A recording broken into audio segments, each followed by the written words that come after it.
And first 6 topics we discussed tomorrow under the heading Suhoor and Iftar. Inshallah. So that'll be very interesting. Then we've got the last 13 topics that you've enunciated. Of course, they will be discussed in the coming days from the 9th until the 20th of Ramadan.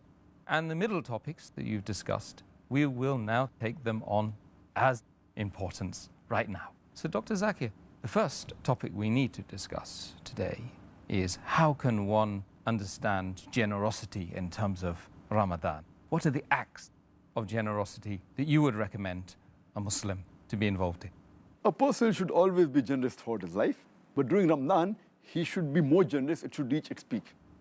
And there are various ways a person can be generous. For example, one thing which normally people think about generosity is helping people with money. But that is not the only act of generosity. That is one of the acts of generosity, helping someone with your money.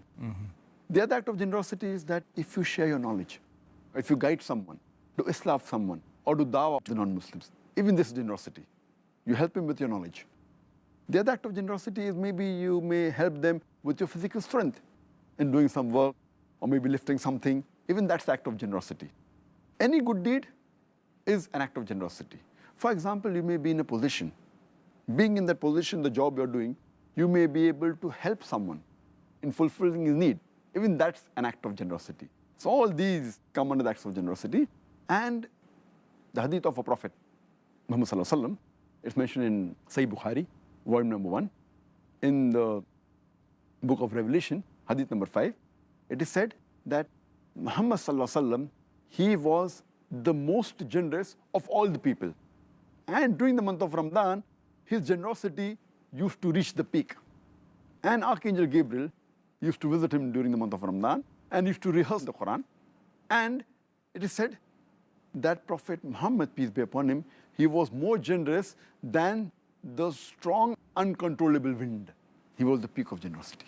Further, beloved Prophet Muhammad said, it's mentioned hadith of Tirmidhi, hadith number 3233, where it is said that there will be rooms in paradise where you can see inside the room from the outside, and you can see the outside from inside.